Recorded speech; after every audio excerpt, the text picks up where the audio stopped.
kids, welcome back to Roto Talk.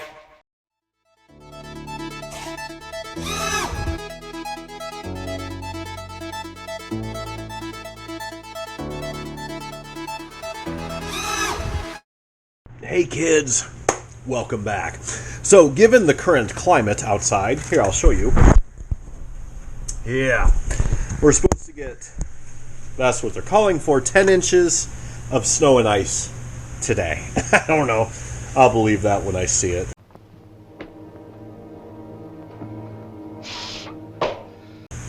I think everybody just kind of goes over the top anymore, because if the news people don't, they say, we're probably really only going to get 2 inches, but we get 2.5. All the pinkos out there freak out.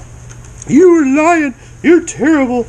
So they just say, hey, we're going to get 10, and we get 2, and then they look like heroes. I don't know. That's my guess. So, share that with you. I'll be hanged if I do. You'll be hanged if you don't. so what we're going to do, given the climate outside, is we're going to do an indoor polish, or I'm sorry, sealing on this old tunnel hall. So what I do, we sanded it down, did I wouldn't say a rough sand, 220. It still has a ways to go, but that's okay. I don't get super crazy with it until after, I don't even get crazy with it, honestly, until after we're done sealing. But you want to get a decent sand on. Then I take some denatured alcohol, and you can do this with whatever you want, just to clean off the dust and the dirt. And I do the bottom. When I do them like this, which I don't always do, on the outside of a boat, usually I spray it and seal it that way. I do not use, you guys have heard me say it 1,000 times, I don't use West Systems, I don't use any other stuff. I use clear coat for sealing the outside. Sometimes I use fiberglass on the inside, sometimes I use clear on the inside, just depends on my mood, depends on the boat, depends on the strength. Who's that quarrelsome fella? And all that good stuff. So what we're going to do, I'm going to do the bottom of this pig first. So I use good old-fashioned FC 720 from Acme, the Bugs Bunny place, right? And what we're going to do, because I absolutely despise getting this stuff. 2 things I absolutely hate getting on my hands are clear coat and fiberglass, because they both real painful to get off. What we're going to do, I'm actually going to do the old, since I've got a lot of time on my hands, because this weather's going to be a bag of ass for the next day or 2. I mean, it's raining, snowing, sleeting. I'm going to give this 2 good old-fashioned coats, and I mean old-fashioned. This is how they used to do it in the olden days. 2 coats of clear or sealer, and usually I only do 1, or I do a power spray or whatever. Fine. So I use a 1-inch chip brush on a small boat like this, and I do have one trick. I asked the guys in the group, so I got to seal the boat today just because I'm bored. Been a really busy week for work. I mix this 2/3 clear, 1/3 for sealing, 1/3 activator, and real bitch of a week for work. And so I was texting my boys in the text group. I said, I got to seal this boat.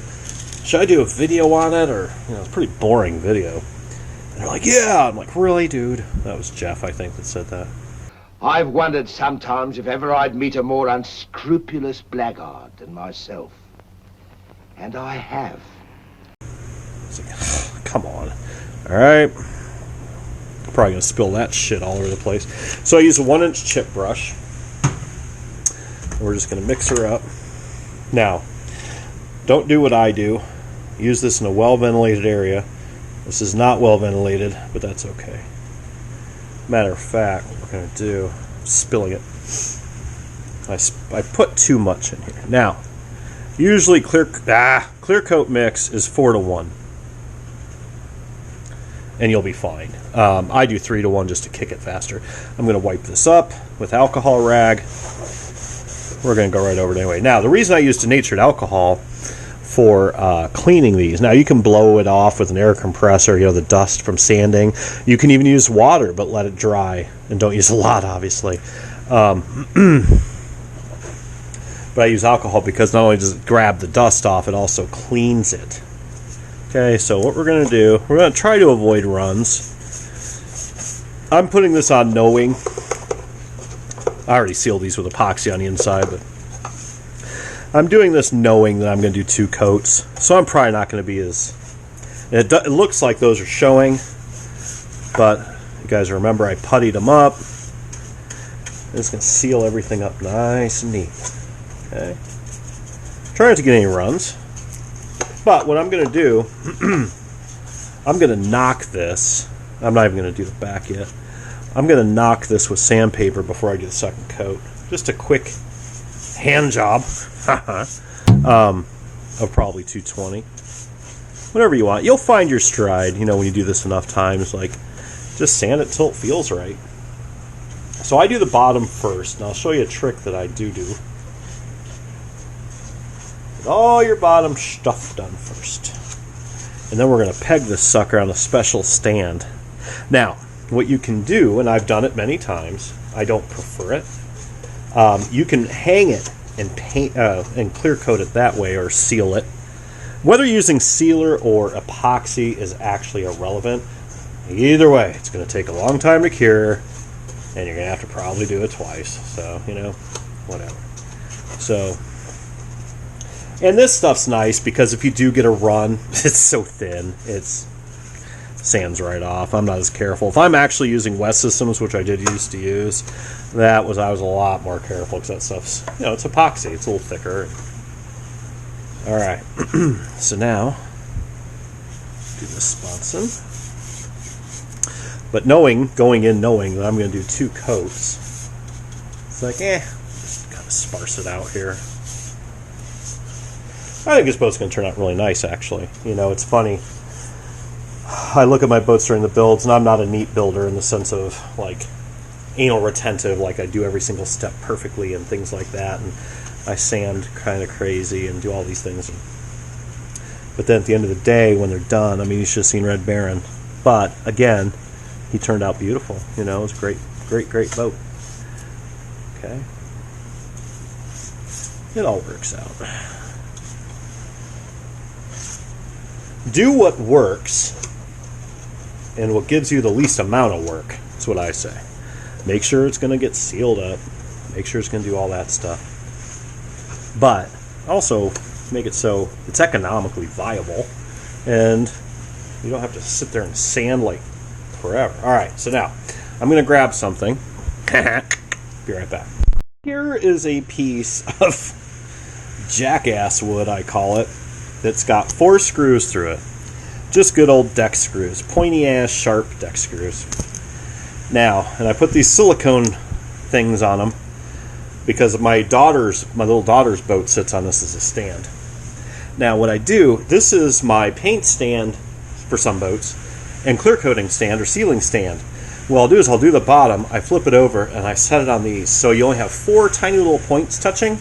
That way it doesn't disturb a lot of the sealing that you've done already. So now I'm going to just put that down. Try not to move it around while it's, you know, boom, done. So now all you're going to have is 4 little pokes that you can, that honestly you don't even have to fix because once you paint it, that'll seal them right up. Not a big deal. But I usually do tend to hold it so it doesn't scoot. Okay. And again, if you're going to do 2 coats, you don't have to be super careful. Now, no need to do the inside because we already fiberglassed that.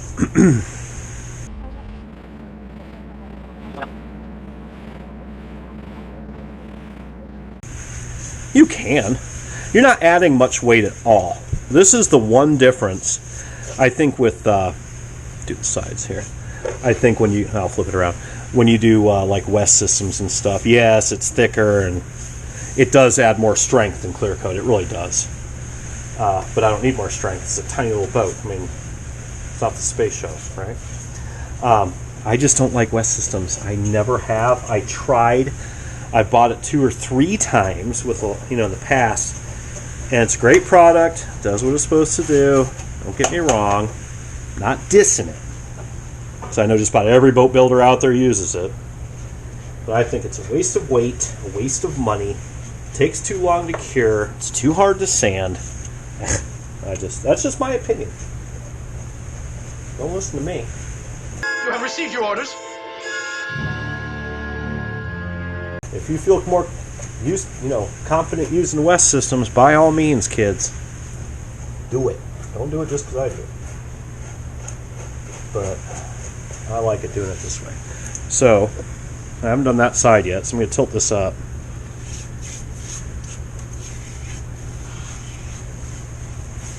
Okay. Try not to get air bubbles. That's the one benefit, I think, to using epoxy. If you get air bubbles, you just take a heat gun, go over it, poof, they go away. It's awesome. But other than that, you can have it. I don't like it. But again, just me. Trying to move this thing around. And you want to try to avoid, if you're using epoxy or clear coat, whatever you're using, try not to get this ridge here, this where the lip goes. Try not to get it full of schmutz. Or else your lid doesn't fit very nice. It's just... Now, if you really take your time, you can go over it again with the same batch. This stuff cures in like, what is it here? 69. Haha. This stuff cures in 3 hours in this temperature. I already did the inside of the box, but I had some drips, so we're just cleaning it up that way. I take my little cup.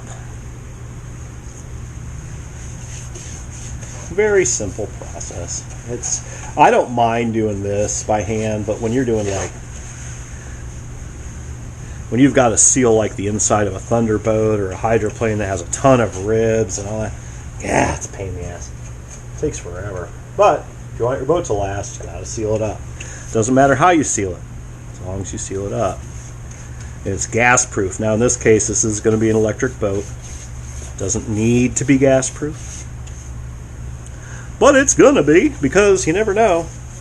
Knowing me, I might just slap me a nitro on here someday. You never know.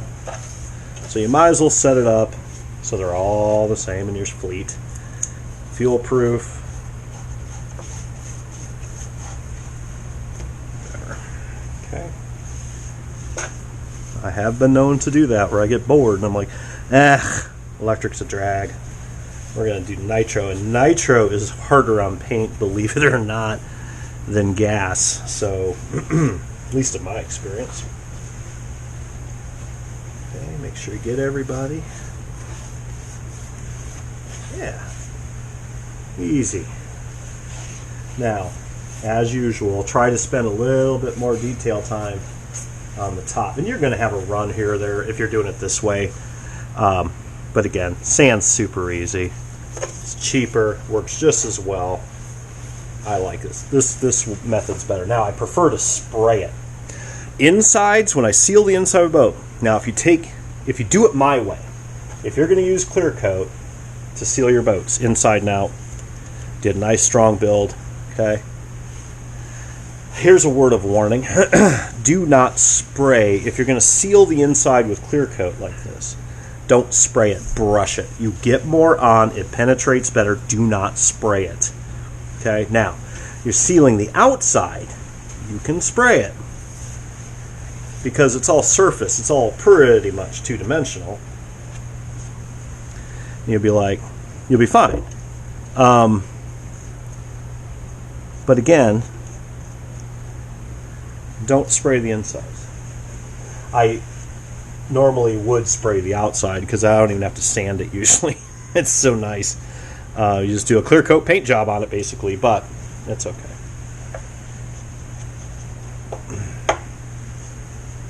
It's amazing. You will miss spots. Okay. Now, to avoid air bubbles, get your brush wet and go in one direction. Do not go back and forth on your final. You saw me going back and forth, obviously, that's fine. But I'm also kind of trimming it here. Do not go back and forth. You can, but you're going to get little fish eyes, and then you just got to sand them down, and it's just more work. Ain't got no fish eyes. Don't want that. Okay? Alright, that's basically it. I don't think I missed anything. Good enough. Look at that. I mixed up way too much. It's hard to mix a tiny bit, of clear coat, but whatever. You get the gist. So we'll just let that cook, I guess. And that's it. So that's the first seal. I'm going to do it again tomorrow, probably without a video, because why? Then I'll sand her down, and we're going to start on the cowl next. We still have to cut the cowl, and then we can paint and do all that neat stuff. So, until next time, my friends, keep dry side up. Bye.